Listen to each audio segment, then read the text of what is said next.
Portfolio Committee on Higher Education and Training has warned the universities and technical and vocational education and training colleges against misusing internationalization policies as a justification for bypassing South Africa's immigration and labor regulations. The committee says while global collaboration and the exchange of academic expertise are important for strengthening the country's higher education, these efforts must comply with national laws governing employment and immigration. As Parliament, tell us from your oversight, visits and research, what have some of your findings been and why are you tackling this issue? No, thanks for having us. Good evening to the viewers at home. Firstly, we, as you may remember, last year, our bosses, the people of South Africa who put us into jobs because they vote for us and then were then deployed to these positions. There was a noise about the number of foreign nationals in our institutions. Some of them came out to be fake because they would have said, for an example, at the University of Fort Hare, 76% of all employees are foreign nationals.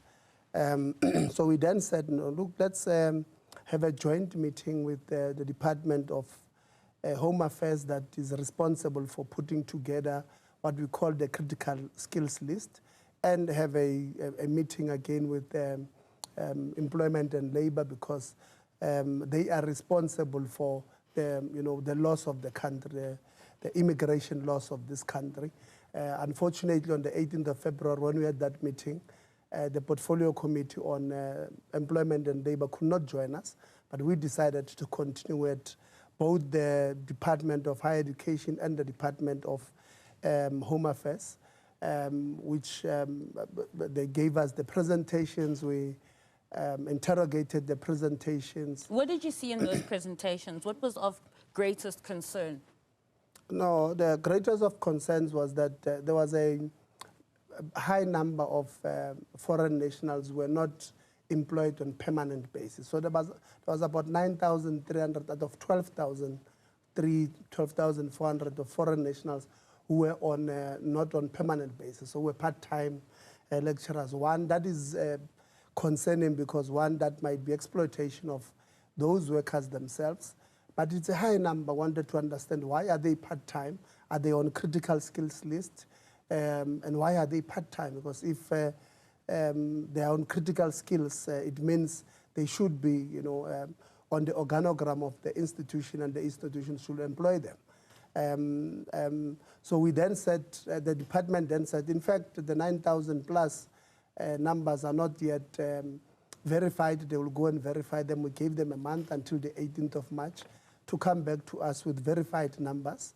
And then from there, we've just gotten a number of people who have written a number of pieces, which I think they don't understand the questions that we're asking. They are responding to things that we're not talking about. I mean, we've received senior journalists who would have written for, what is that newspaper, for City Press that wrote very long document responding to a wrong question, indicating that we are saying universities must only hire South Africans. That's not what we've said. So everything else that they wrote, they were responding to the wrong question. So clarify, what are you saying? Are you saying that there's an issue with universities hiring foreign nationals, period, or undocumented foreign nationals, or hiring foreign nationals over South Africans in a sphere that doesn't need that's not a critical skill? Yeah, so we're asking few questions. The first question is, based on our oversight to these institutions. For an example, at the beginning of February, we went to the Eastern Cape, and we found when we were there that there's a professor who's hired to deal with, in a position of a critical skills list, which is chemistry, which is good. But then internally, then they rehire him on an administrative post as an HOD, a post that we believe that it's not critical skills. It's not on the critical skills, and we don't think it's critical. Then we ask them questions, how does this happen? They tried to explain, and we said to them, we'll also give them a month to respond. So that's the first question. Do we have, in our institutions, foreign nationals who may be falling into this category, the second employment kind of category, which is not on critical skills. That is number one. Number two, we're asking, do we have those who are hired directly on non-critical skills? And if that is the case, what led to that? Because if you remember, we have the Immigration Act, we've got the Employment Service Act. Both of them, by the way, we also have the policy framework on internationalization that says, all of them, that there should be no justification for any of our institutions in South Africa to hire a foreign national over a South African if there's a South African that can do that particular job. So that is what the law says. And us as members of parliament, were hired to make sure that those laws are followed. So those are the questions that we're asking. I've seen an opinion piece by one of the employees in the sector, Prof. McKenna from Rhodes University, who have written a very long opinion piece, right, responding to a wrong question herself. And if I were to be an academic and mark her, I would give her 0 because she's responding to a very wrong question. Let's focus on this. Members of the committee raised serious concern during recent oversight discussions about the absence of accurate and reliable data regarding foreign academic staff working across the post-school education and training sector. According to the committee, the lack of proper records making it difficult to monitor compliance with immigration requirements, employment regulations, and transforming policies within the institutions of higher learning. Without clear data, the committee says it's becoming challenging to determine how many foreign nationals are employed in which positions they serve and whether they possess the appropriate work permits and qualifications relied under South African law. Because I want you to clarify, as opposed to, going through what are some of the concerns that you haven't said. Let's clarify here. You're saying, of course, you have a duty to enforce the law as well in terms of the Immigration Act, but also in terms of scarce skills. The Minister of the department, as well as your ad hoc committee, has raised concerns that there's poor vetting, that there isn't reliable data as well. So how are you going to enforce the laws when you don't even have the correct paperwork? That is why we gave them a month. Excuse me. That is why we gave them a month. We said, department, the data that you are giving to us, according to yourselves, sorry, it's not verified. So write to all institutions. We'll give you a table. They must just plug in information. So we say, do we have foreign nationals? You understand? Yes. Then you go to which department? Yes. What is the position? Yes. Is that a critical skill? Like an audit? Yes. So we have given them a format for them to just fill in those things. And then we're asking them to give it to us.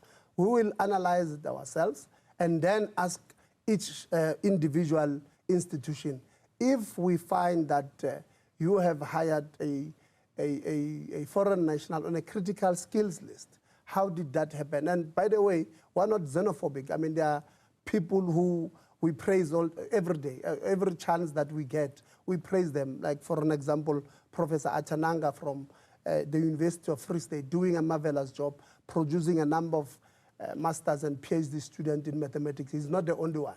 There are many. But we are saying, just like any country, we've got laws, and those laws must be followed when you hire these things. There are South African lecturers who are even opening associations. They're unemployed TVET lecturers, unemployed university lecturers.